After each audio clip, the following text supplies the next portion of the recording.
The morning my daughter-in-law told me I wasn't welcome at my own Christmas table, I was still wearing my apron. I had been up since 4:30 in the morning. The turkey was already in the oven. The cranberry sauce was cooling on the counter I had wiped down every single day for 31 years. And she looked at me, calm as winter ice, and said, "We didn't really plan this as your thing, Beverly. Maybe you'd be more comfortable upstairs." That was my kitchen, my house, my name on the deed since 1993.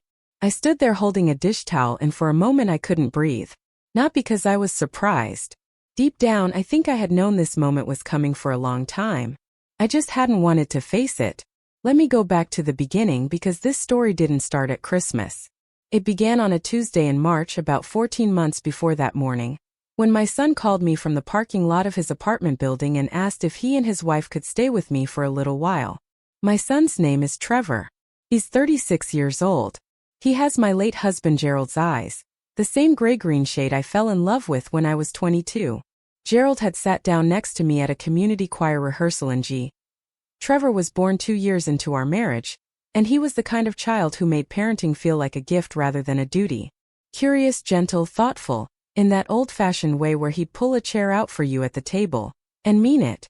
Gerald passed away 6 years ago. Pancreatic cancer. Diagnosed in October, gone by February. Those 4 months were the longest and shortest of my life. After he died, I stayed in our house. The house we bought when Trevor was 4. The house Gerald and his brother spent an entire summer renovating. The house where every wall held a memory. My neighbors asked if I was going to downsize. My sister asked if I would move closer to her in Hamilton. I said no to both. I wasn't ready to leave. Honestly, I'm still not sure I ever will be. So when Trevor called that Tuesday in March and explained things had gotten financially difficult, his contract position ended unexpectedly and Sasha had just left her job to launch a business that was still finding its footing, I said yes before he finished the sentence. "Just until we stabilize," he said. "Maybe 3 or 4 months. We'll contribute to groceries. We'll help around the house. It won't be a burden, Mom. I promise." I believed him. He was my son. Of course I believed him. I want to be fair to Sasha because fairness matters even when it's hard. When she and Trevor first started dating, I genuinely liked her. She was sharp and funny, with a direct way of speaking I admired. She didn't dance around the truth or say one thing and mean another. She said what she thought. I respected that. When Trevor told me he was going to propose, I was happy for him. When they married at a small vineyard ceremony outside Niagara-on-the-Lake 4 years ago, I danced at the reception until my feet ached. And I meant every bit of the joy I felt. But I've learned in 63 years of living that people can be one thing in one context and something very different when circumstances shift, and circumstances shifted. They moved in on a Saturday in late March, with a rented van, 2 cats, and far more boxes than I expected. I had cleared out the largest guest bedroom, the one with the east-facing window and the attached bathroom Gerald jokingly called the suite. I washed the curtains, placed fresh flowers on the dresser, and left extra towels folded on the bed. I wanted them to feel welcome. I wanted it to feel like family because that's what it was supposed to be. The first few weeks were quiet but fine. Trevor made coffee in the mornings and we'd sit at the kitchen table together before Sasha woke up. It reminded me of slow weekend mornings when he was a teenager, before the day got loud. Sasha would come down around 9 or 10, and we'd have breakfast together. She worked on her business, some online consulting for small retail brands, setting up her laptop at the dining room table and working through the afternoon. It was manageable. I thought, this is going to be okay. The first changes were small, almost imperceptible. One morning in early May, I came downstairs to find the throw pillows on my living room sofa rearranged. That might sound trivial, but those pillows had been in the same arrangement for years. Gerald had bought 2 on a PI trip for our 25th anniversary. I had hand-sewn 2 more from fabric bought at a downtown GE shop that closed years ago. They were exactly where I liked them, now stacked differently. 2 moved to the armchair in the corner. I said nothing. I moved them back. Told myself it was nothing. 2 weeks later, the small watercolor painting in the hallway, a winter scene a friend had painted and gifted me the year after Gerald died, was gone. In its place, a large framed abstract print, gray and dusty rose, not my taste at all. The watercolor leaned against the wall in the coat closet, face in. I went upstairs and knocked on their bedroom door. Trevor answered, tired. "The painting in the hallway," I said. "My friend Patricia painted that for me. It matters to me. I'd like it back up." He looked uncomfortable. Sasha thought it made the hallway feel a bit dark. She'd gotten the print at a pop-up shop trying to, make the space feel more like home. Notice the word she used, home, as if it wasn't already mine. "Trevor," I said, keeping my voice even. "I appreciate that she wants to feel comfortable here. But this is my house, and that painting has meaning to me. Please put it back." He nodded, said he would. The watercolor returned quietly 4 days later. I made no scene. I told myself, we'll find a rhythm. It takes time. But there was no rhythm. Only escalation. By June, Sasha had reorganized my kitchen cupboards. I came downstairs to make my morning tea and couldn't find my favorite mug, the big hand-thrown ceramic one Trevor made for me at a pottery class when he was 12. I found it tucked behind a set of matching white mugs Sasha had bought and placed at the front. "It's just more functional this way," she told me when I asked. "The matching set looks cleaner. Yours is a bit uneven. It was taking up a lot of space."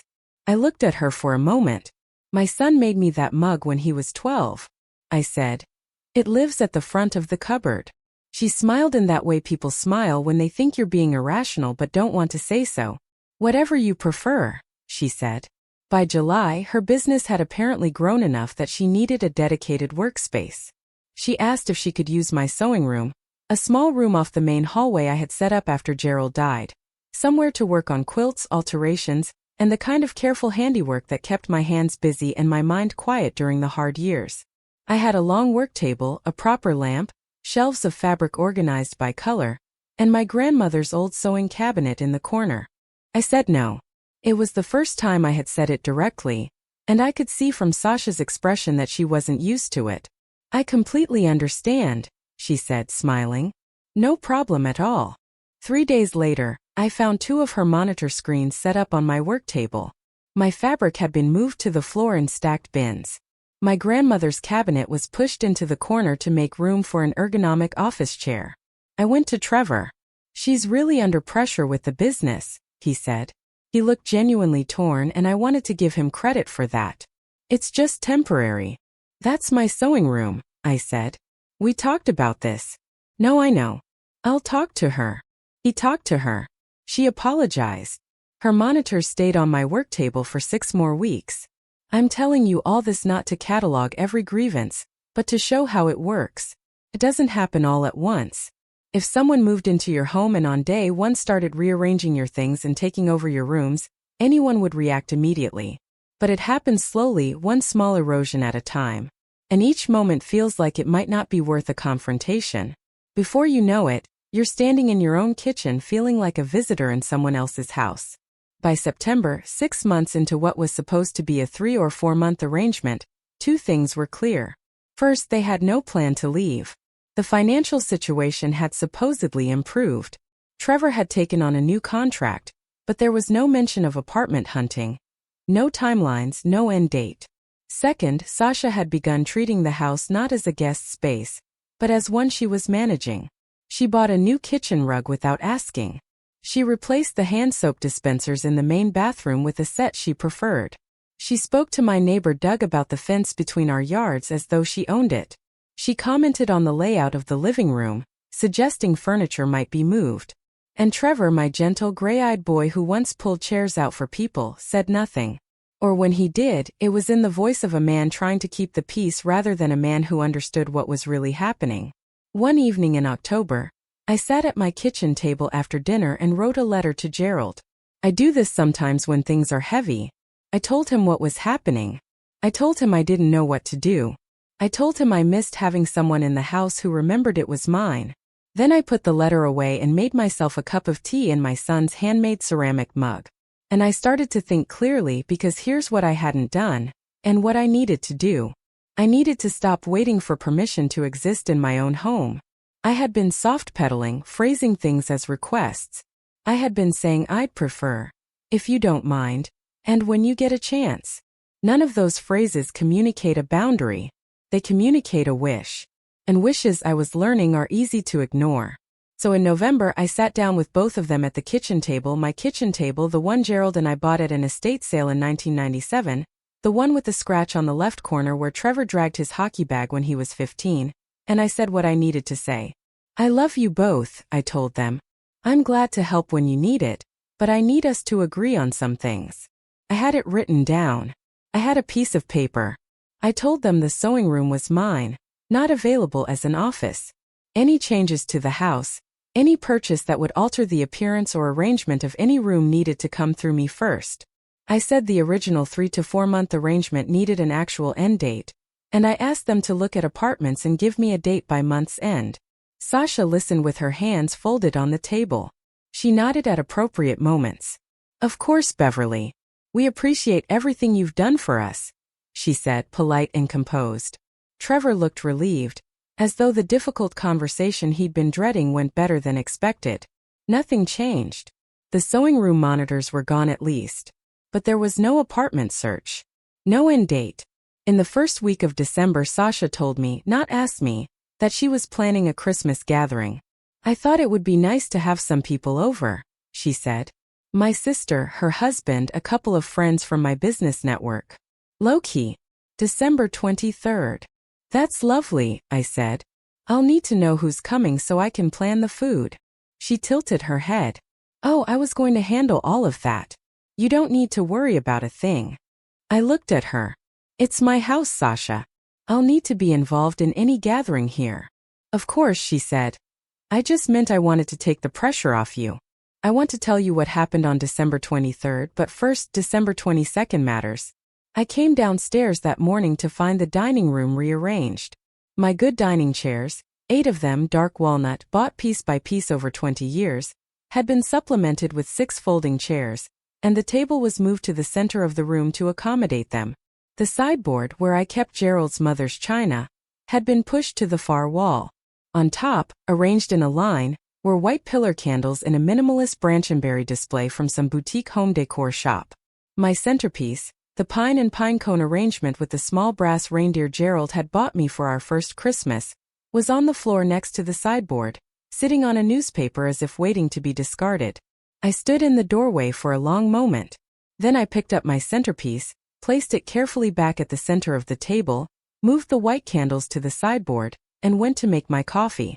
Sasha came downstairs at 9:30. She walked into the dining room, then back out. She stood in the kitchen doorway. I had that arranged a specific way, she said. I know, I said. And I moved it. My brass reindeer go on my table at Christmas. They always have. She pressed her lips together and went back upstairs. Trevor came to find me an hour later. He looked tired in that way he'd been looking for months. The fatigue of a man standing between 2 people he loves and not knowing how to stop. Mom, he said. Trevor, I said. I'm not having this conversation. Tomorrow is my Christmas gathering too. In my house my centerpiece stays. He nodded. He didn't push back. I took that as something, even if it wasn't enough. The guests arrived the next evening at 6 o'clock. Sasha's sister, Pam, who I'd met twice before and who had always been pleasant. Pam's husband, Greg, who shook my hand warmly and asked how I was doing with genuine interest. 2 women I hadn't met, friends or colleagues from Sasha's professional circle, young and well-dressed, friendly in the surface way of people at a party where they don't know everyone. I had been up since 4:30 that morning. Made a turkey, 2 kinds of pie, cranberry sauce from scratch the way my mother taught me, polished the good glasses. I had set the table with the placemats I'd embroidered myself and the walnut-handled cutlery Gerald and I had received as a wedding gift. I was still wearing my apron when Sasha came into the kitchen just before the guests arrived. She looked me over. The apron, the oven mitts, the reading glasses pushed up on my head, and something crossed her face that she didn't quite manage to hide. We didn't really plan this as your thing, Beverly, she said. Calm, almost administrative, like it was a reasonable clarification. I thought you'd probably want to relax tonight, maybe have a quiet evening upstairs. There it was. In the house I'd owned since 1993, at the table I had set every Christmas for 31 years. After 4.5 hours of cooking, she looked at me and suggested I might be more comfortable upstairs. I want to tell you what I felt in that moment because it matters. I didn't feel the hot surge of anger you might expect, The one that makes you slam something down or raise your voice. I felt something colder, something crystal clear. It was the feeling of a door closing. On the other side were every excuse I'd made, every conversation I'd softened, every I'd prefer when I should have said, "This is not negotiable." I took off my apron. I folded it neatly on the counter. I didn't go upstairs.